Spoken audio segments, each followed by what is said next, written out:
anak-anak, bukan taman main hewan. Ya, karena tubuh kamu kecil seperti anak-anak, jadi Otan maklumin deh. Kenalkan teman, ini sobat Otan, namanya Usop alias Musang Biwel. Dan ini sohibnya dari kecil, si Jimbe berang-berang. Kalau udah berdua, nempel terus kayak perangko. Otan mah jadi kotak posnya aja deh. Sebagai sesama karnivora, mereka nggak akan melukai sahabat sendiri, alias makan teman. Bahaya! Justru Usop dan Jimbe akur banget layaknya saudara kandung.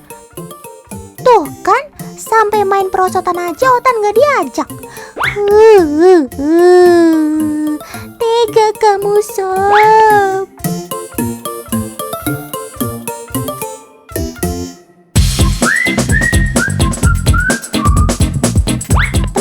Usop ini salah satu jenis musang asli dari Indonesia.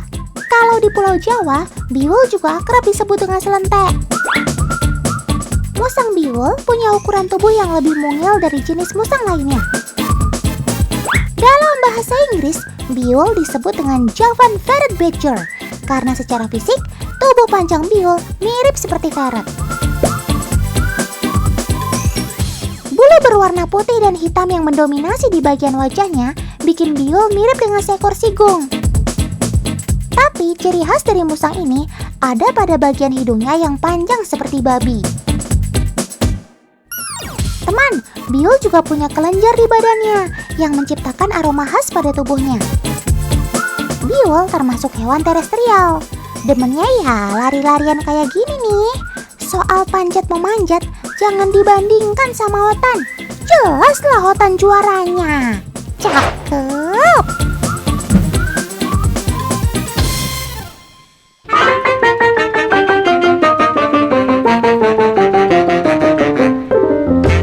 Nah, kalau yang ini sih, Otan nyerah deh. Urusan gali menggali, udah pasti biwul yang menang.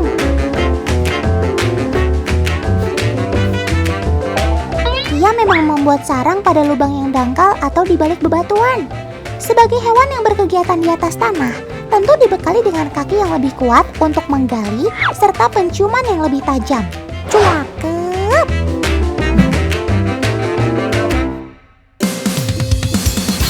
Oke, Otan gak bakal asbun alias asal bunyi deh. Kita buktiin aja sama-sama soal kemampuan Usop si biwul. Agen Otan udah siap lakukan nih. Kak Ayah akan menyembunyikan ikan lele ke dalam galian tanah. Udah siap, Sob? Mainkan!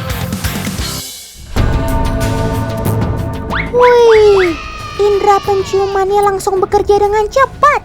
Si Usop tahu aja kalau ada makanan kesukaannya di dalam tanah. Tapi kamu belum tahu kan letak harta karun itu? Seperti peribahasa yang berbunyi, ada lele di balik tanah. Ternyata Usop dengan mudah mendapatkan makanannya. Cakep! Keahlian musang biwul dalam menggali tanah hingga mendapat julukan si kaki sekop. Ya, karena fungsi sekop untuk mengangkut pasir dan tanah sebanding dengan kehebatan kaki biwul. Cakep! Hehehehe, bagi-bagi kali makanannya, Sob. Masa langsung dibawa ngecir gitu sih?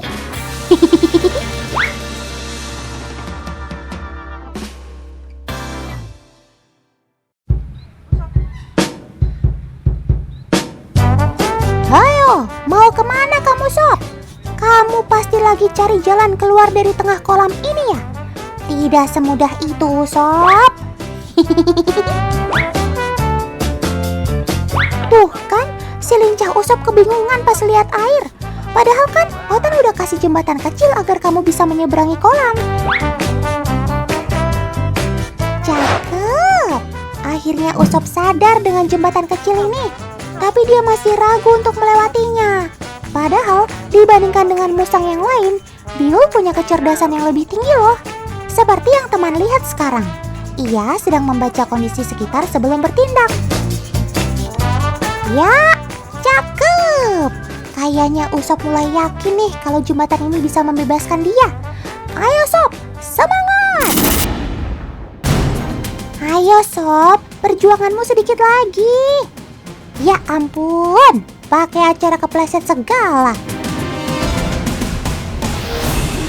Ya, ambruk. Akhirnya Usop bisa sampai ke seberang dengan berenang, teman.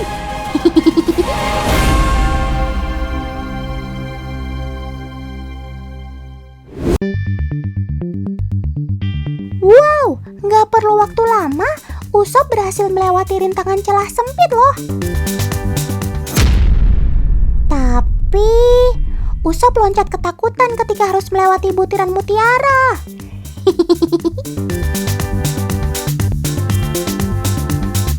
Jangan menyerah dulu dong, Sob. Ini masih di lantai pertama loh.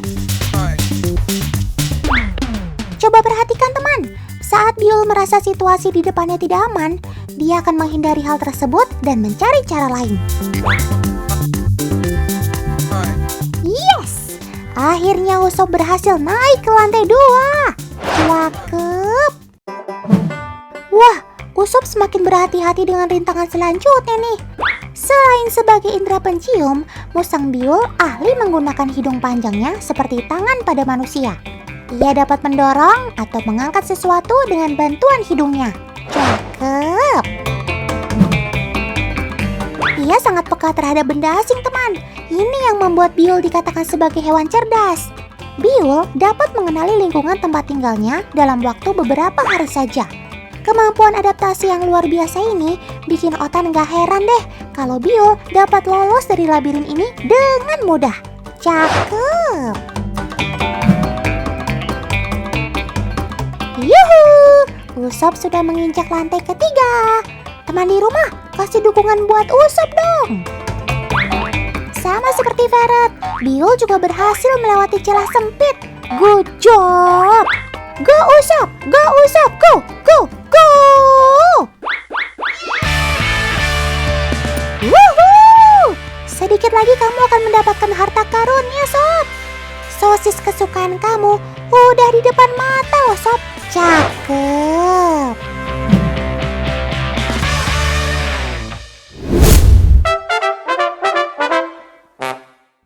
Teman, sekarang waktunya membahas sobat keren yang satu ini. Yap, si Oriental Shorthair. Kucing ini berasal dari negeri Thailand, teman. Sejak abad pertengahan, kucing jenis ini sudah dijunjung tinggi dan akhirnya menjadi ras kucing nasional Thailand. Astaga, ternyata kamu sudah terkenal sejak lama ya? Oh iya, jika kebanyakan kucing memiliki sifat temperamen, Oriental Shorthair emosinya lebih stabil, teman. Makanya nggak heran kalau jenis kucing ini sangat cocok untuk dipelihara keluarga yang punya anak kecil. Jadi nggak bahaya deh. Sob, mau pergi kemana sih? Rapi banget. Mau nge-mall ya? Otan ikut. Walah, ternyata mau sesi foto toh sama kabar Sena.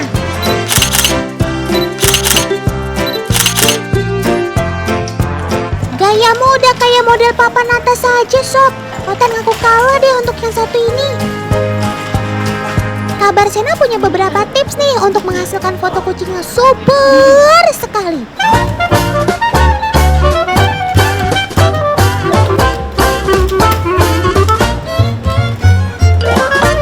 Pertama, pilih pakaian kucing yang nyaman untuknya. Kalau kucing kalian tidak nyaman dipakaikan baju, jangan dipaksain ya teman, karena bukan keharusan. Pakaian kucing adalah soal kebiasaan. Jika sudah biasa dipakaikan, lama-kelamaan dia akan nyaman. Kedua, faktor cahaya. Untuk memotret binatang, lebih baik memanfaatkan cahaya natural, seperti sinar matahari teman. Karena kalau pakai lampu tambahan, biasanya kucing kurang nyaman dan memicu stres. Terakhir, dan yang paling penting adalah membuat si kucing fokus pada kamera. Apa? Susah? Jangan langsung menyerah gitu dong teman. Pada dasarnya kucing tertarik pada mainan-mainan yang menstimulasi. Jadi supaya kucing kalian fokus ke kamera, tinggal panggil pakai mainan kayak gini. Selanjutnya, tinggal cekrek, cekrek. Wow, perfecto.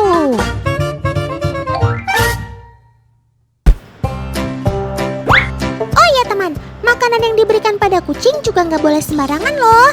Karena ada beberapa jenis makanan yang disukai manusia, tapi justru berbahaya untuk kucing. Ini dia nih makanannya. Pertama adalah alpukat. Waduh, padahal buah ini kan enak banget ya. Apalagi kalau di jus dan diberi susu coklat. Yummy.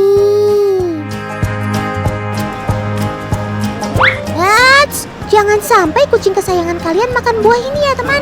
Karena alpukat bisa menyebabkan pencernaan kucing terganggu. Selain itu juga bisa menyebabkan masalah pernafasan dan penyakit pada hati. Selanjutnya adalah bawang merah dan bawang putih. Ayo, siapa yang suka memberi makanan kita pada kucing? Pastikan makanan tersebut tidak mengandung bawang merah dan bawang putih ya teman, karena bisa menyebabkan anemia pada kucing. Nomor 3 adalah buah anggur. Buah yang selalu menggoda selera ini ternyata kalau dimakan kucing bisa menyebabkan gagal ginjal loh. Astaga! Lain kali lebih hati-hati menyimpan buah anggur ya teman. Jangan sampai kucing kalian gak sengaja memakannya. Yang terakhir adalah cemilan favorit semua anak-anak. Yap, coklat. Apalagi jenis dark chocolate. Karena makanan ini bisa menyebabkan kucing dehidrasi. Kalau gitu, coklatnya kasih ke Otan aja ya sob. Waduh, ada yang lagi asik menari tuh. Tapi musiknya kok nggak ada ya? Kasih intro dulu dong paman editor, biar cakep.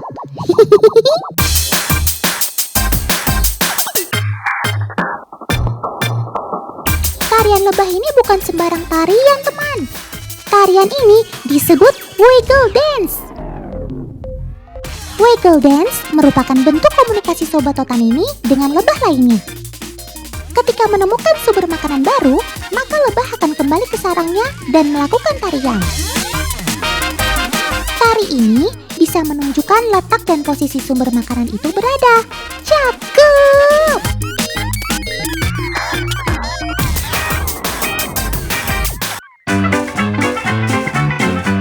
Untuk melakukan tarian ini, ada pola khusus, sehingga tidak dilakukan sembarang teman. Lebah melakukan tarian berdasarkan sudut lokasi bunga dan juga matahari sebagai navigasi. Lebah akan menari dengan membentuk pola angka 8.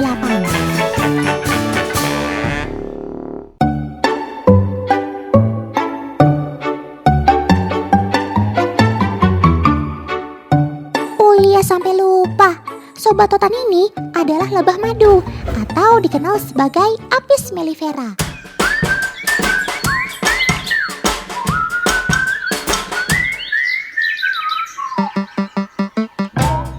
Wih, bunganya indah banget.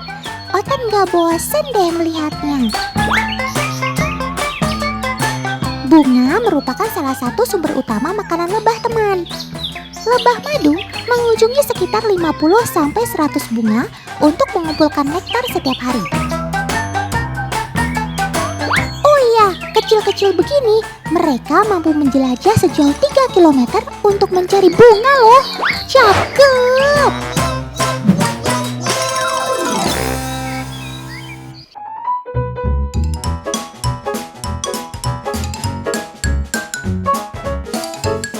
Wah, ada bunga anggrek.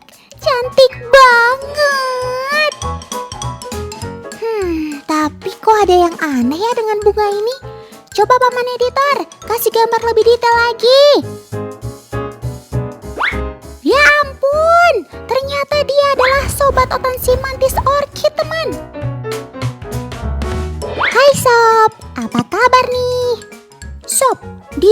kok diam saja sih? Ini loh, Otan lagi ngomong sama kamu. Itu, apa ya? Coba ulang dengan gerakan lambat, Paman Editor.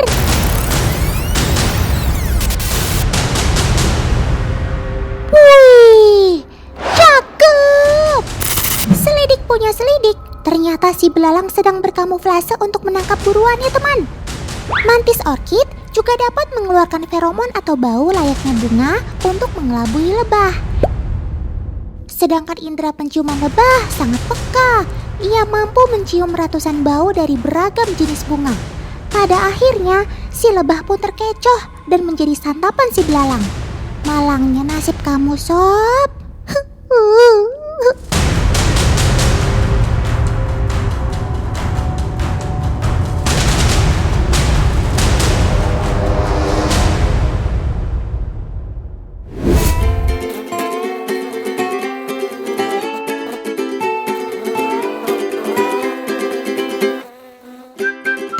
Sobat Otan ini sangat baik dalam bernavigasi, alias mencari arah loh. Mereka dapat mengenali sarangnya melalui feromon yang dihasilkan sang ratu.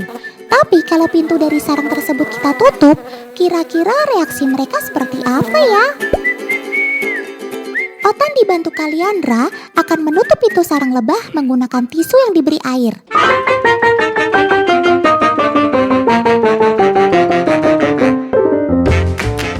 Lihat teman, para lebah ini sepertinya gelisah dan kebingungan. Maafkan Kaliandra ya Sob, memang dia suka iseng. Tapi kawanan lebah ini tidak mau menyerah begitu saja teman. Dengan menggunakan kaki dan mulutnya, mereka berusaha membuka pintu sarangnya. Berkat kekompakan Sobat Otan ini, akhirnya mereka berhasil. Cakep. Lebah-lebah ini lagi ngapain ya? Kok dari tadi hanya mengepakkan sayap saja tapi nggak terbang? Sob, kalian sehat-sehat saja kan? Walah, Otan tahu nih penyebabnya. Mereka mengepakkan sayap untuk menjaga suhu sarang mereka. Masih ingat kan tadi Kaliandra menyemprotkan air di depan sarang si lebah ini? Kondisi yang terlalu lembab atau panas dapat membuat kualitas madu di dalam sarang menurun. Itulah mengapa para lebah pekerja mengepakkan sayapnya di tempat yang lembab.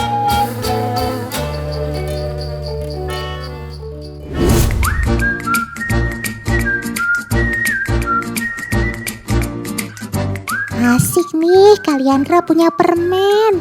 Otan juga mau dong, Kak. Loh, Kak, permennya kok malah ditaruh di sarang lebah sih? Bukannya kasih ke Otan? Dijamin deh, lebah-lebah ini gak akan suka. Mereka kan hanya makan nektar bunga saja. Sebentar. Itu kok ada lebah yang tertipu ya? Sob, itu bukan bunga. Itu kan hanya permen dan tidak ada madunya. Oh iya, Otan baru ingat. Si lebah tidak hanya mengkonsumsi nektar bunga saja teman. Dia juga bisa mengkonsumsi gula.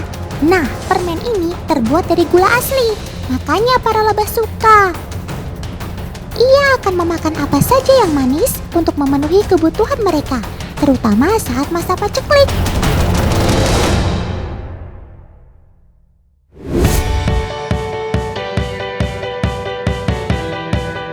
Tapi kalau yang kita kasih pemanis buatan, Sobat Otan ini tetap mau memakannya enggak ya? Nah, kalau gula buatan ini tak disentuh lebah sama sekali, karena bukan terbuat dari gula asli. Si lebah rupanya bisa membedakan mana yang gula asli dan mana yang gula buatan. Cakep! Teman, si belalang anggrek ini nekat untuk mendekati sarang lebah. Nampaknya ia belum puas hanya dengan makan satu lebah saja. Ini berbahaya! Ayo para lebah, siaga 1!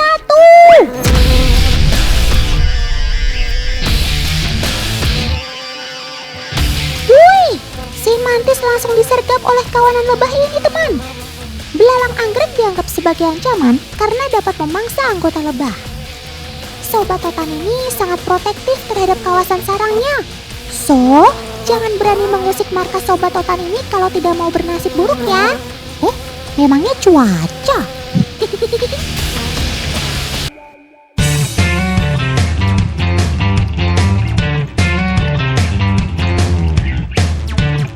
Sampai sini dulu perjumpaan kita kali ini ya teman.